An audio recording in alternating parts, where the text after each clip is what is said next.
आहे दैनिक संध्याचं संध्या लाईव्ह। नमस्कार, मी गौरी, आपण पाहत आहात संध्या लाईव्ह। अभिषेक घोसाळकर यांची गोळ्या झाडून हत्या करणारा मॉरिस याने 4 दिवसांपूर्वीच वर्षा बंगल्यावर मुख्यमंत्री एकनाथ शिंदे यांची भेट घेतल्याचा आरोप ठाकरे गटाकडून करण्यात आला होता। या सगळ्या घडामोडींच्या पार्श्वभूमीवर शिंदे गटाचे मंत्री उदय सामंत या सर्व आरोपांचे खंडन केले आहे। अभिषेक घोसाळकर यांची हत्या ही गंभीर आणि दुर्दैवी घटना आहे। घोसाळकरांच्या हत्येनंतर मुख्यमंत्री एकनाथ शिंदे यांना बदनाम केलं जातंय असं ते म्हणाले। पाहूयात।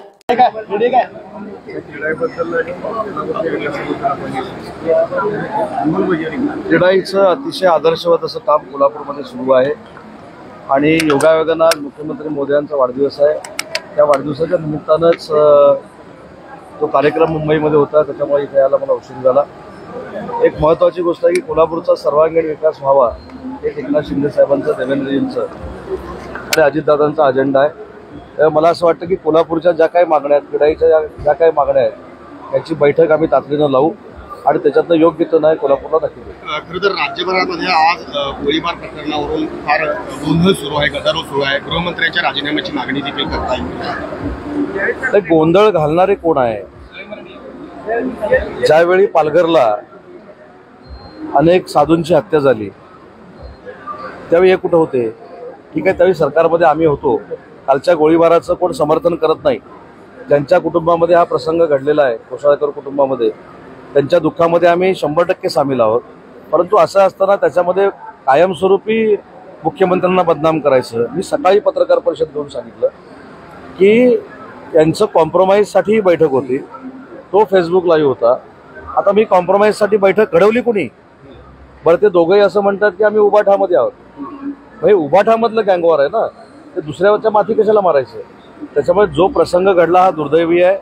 भविष्यामध्ये मुख्यमंत्री मोदी यांनी जी वेपन्स आहेत ती देखील कोणाकडे आहेत, योग्य आहेत की अयोग्य आहेत ते देखील आदेश दिलेले आहेत। परंतु कालचा प्रसंग हा वैयक्तिक वादातून झालेला प्रसंग आहे, त्याच्यामुळे त्याचं सगळं खापर म्हणजे चांगलं झालं तर आमच्यामुळं आणि वाईट झालं तर ते एकनाथ शिंदे साहेबांमुळे ही प्रवृत्तीची वाढते, ती बंद झाली पाहिजे। आणि मी सकाळी, आता माझ्याकडे फोटोग्राफ्स नाही आहेत, पण सकाळी मी सगळं त्याच्यातले फोटोग्राफ्स दाखवले, त्याचे बॅनर दाखवलेत। काही ठिकाणी तर असं ट्विट आहे की ज्या वॉर्डमध्ये अभिषेक घोसाळकर हे नगरसेवक होते त्याच वॉर्डमध्ये मला मतदान करा आणि मतदान आता बदला, अशा पद्धतीचे बॅनर आहेत, अशा पद्धतीचे ट्विट आहेत आणि त्याच्यावर उभाटाच्या पक्षप्रमुखांचा फोटो आहे। मला असं वाटतं की हे सगळं आहे। एखाद्याच्या मृत्यूनंतर हे खरोखरच बोलणं योग्य नाही, मला पण माहिती आहे। परंतु एखाद्याचा मृत्यू झाला की त्याच्यामध्ये कायमस्वरूपी मुख्यमंत्र्यांना ओढायचं आणि कुठचे तरी फोटो दाखवायचे, हे काही योग्य नाही। गोळीबाराची जी घटना घडलेली आहे त्याचा निषेधच आहे, त्याच्यावर कारवाई नक्की होईल। त्याच्यामध्ये तिसरा कोणतरी होतं असं देखील म्हटलं जातंय, त्याच्यावर देखील कारवाई होईल। परंतु या सगळ्या गोष्टी परत घडणार नाही, त्याची पुनरावृत्ती होणार नाही, त्याचे आदेश माननीय मुख्यमंत्री मोदी यांनी आणि देवेंद्रजींनी पोलीस प्रशासनाला दिलेले आहेत। मुळात घोसाळकर हे गोळीबार असेल, जळगावमध्ये झालेला गोळीबार असेल।